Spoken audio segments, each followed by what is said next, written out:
एक बार की बात है, महात्मा बुद्ध के शिष्य आनंद कहीं जा रहे थे। रास्ते में उन्होंने देखा कि एक अधेड़ व्यक्ति एक चट्टान पर बैठा रो रहा है। वे उसके पास गए और बोले, क्या बात है वत्स, तुम कौन हो और क्यों रो रहे हो? आनंद की बात सुनकर उस व्यक्ति की सिसकियां थम गईं। वह अपने आंसू पोंछता हुआ बोला, मैं पास के गांव का रहने वाला एक बदनसीब व्यापारी हूँ। मैं जो भी काम करता हूँ वह बिगड़ जाता है। व्यापार के चक्कर में मैंने अपनी पत्नी के गहने गंवा दिए, मैंने अपने परिवार को भी खो दिया, यहाँ तक कि मेरा घर भी गिरवी पड़ा है। मुझे तो लगता है कि मैं किसी काम का नहीं हूँ, मेरी किस्मत ही खराब है। उसकी बात सुनकर आनंद बोले, तुमसे किसने कहा वत्स कि तुम्हारी किस्मत खराब है? जरा मैं भी तो जानूं कि तुम्हारी किस्मत में क्या खराबी है। वह व्यक्ति बोला, पहले मैं खेती करता था, पर हर साल उसमें घाटा होता था। कभी सूखा पड़ जाता तो कभी ज्यादा बारिश के कारण फसल बर्बाद हो जाती। इससे परेशान होकर मैंने व्यापार करने का निश्चय किया। मैंने पत्नी के गहने बेचकर अपना व्यापार शुरू किया, लेकिन मेरा व्यापार नहीं चला। शुरू में परिवार वालों ने मेरा साथ दिया, लेकिन जैसे जैसे मुझे नुकसान होने लगा, मेरे परिवार वाले भी मुझसे दूर हो गए। मैं ये सब उनके लिए ही कर रहा था, लेकिन अब वे लोग मुझे देखकर नजरें फेर लेते हैं और मुझे ही मेरे परिवार की दुर्दशा का जिम्मेदार ठहराते हैं। उस व्यक्ति ने एक लंबी सी सांस ली और फिर बोला, मेरा एक मित्र है, उसने भी मेरे साथ अपना व्यापार शुरू किया था। उसका व्यापार अच्छा चल रहा है। वह जब भी मेरे घर आता है तो अपनी सफलता की कहानियां सुनाता है। उसकी बातें सुनकर मेरे घर वाले भी कहते हैं कि उसे देख और कुछ सीख। हमें तो लगता है कि तेरे वश का कुछ भी नहीं है। उन लोगों की बातें सुनकर अब तो मुझे भी लगने लगा है कि शायद मेरे वश का कुछ भी नहीं है। अब तो मुझे अपना जीवन ही व्यर्थ लगने लगा है। मेरे मन में ख्याल आता है कि अपना जीवन समाप्त कर लूं। मैं यहाँ आया भी इसी इरादे से था, लेकिन हिम्मत नहीं कर पाया, इसीलिए यहाँ एकांत में बैठा विलाप कर रहा था। आनंद बोले, ओह तो ये बात है, वैसे क्या तुम इसके अलावा कुछ और भी कहना चाहते हो? उनकी बात सुनकर वह व्यक्ति बोला, एक और मेरा हर काम खराब हो जाता है, दूसरी ओर मेरा मित्र है जो हर समय मुझे नीचा दिखाने का प्रयत्न करता रहता है। मुझे समझ में ही नहीं आता है कि मैं क्या करूं। आनंद बोले, क्या तुम अपने मित्र की बातें सुनकर दुखी हो जाते हो? हाँ, मैं उसकी बातें सुनकर स्वयं दुखी हो जाता हूँ, उस व्यक्ति ने जवाब दिया। आनंद ने पूछा, तुम्हें किस बात का दुख होता है, अपने असफल होने का या फिर मित्र के सफल होने का?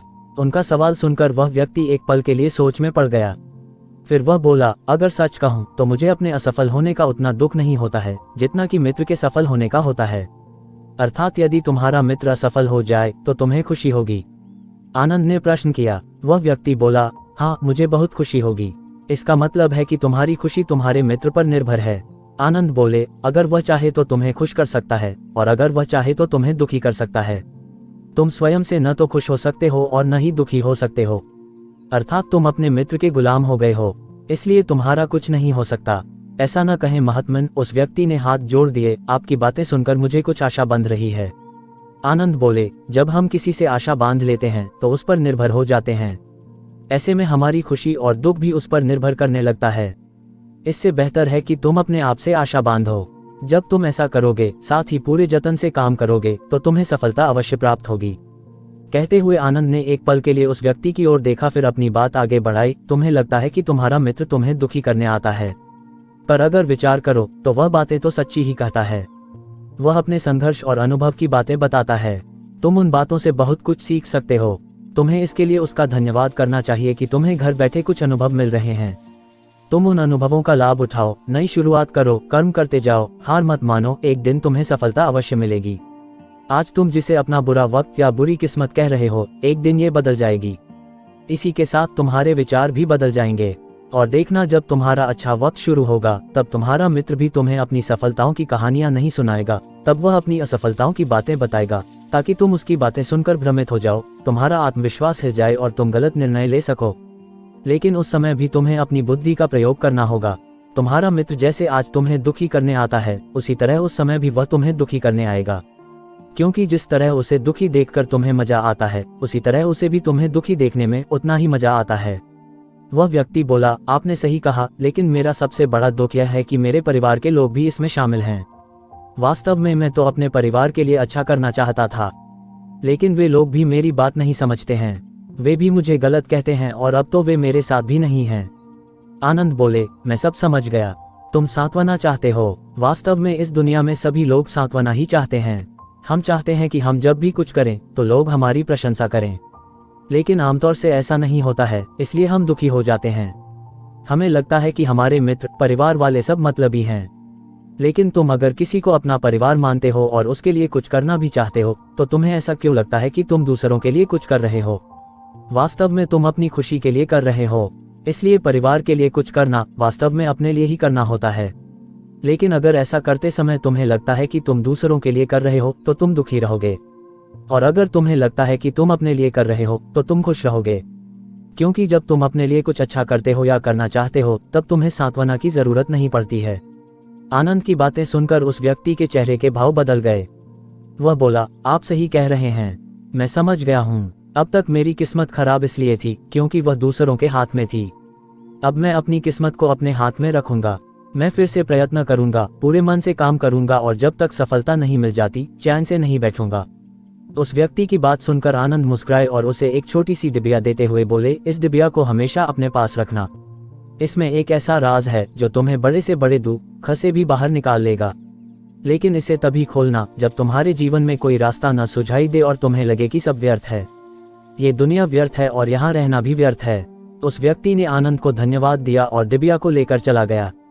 उसने नए उत्साह के साथ फिर से अपना व्यापार आरंभ किया। उसका व्यापार चल निकला। अपनी मेहनत और लगन के बल पर वह एक बड़ा व्यापारी बन गया।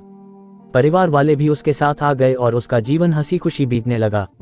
अब वह भूतकाल का रोना छोड़ चुका था। वह भविष्यकाल की भी चिंता नहीं करता था, बस अपने वर्तमान को संवारने में लगा रहता था। और जो कुछ भी वह करता था, वह अपने लिए करता था, अपनों के लिए करता था।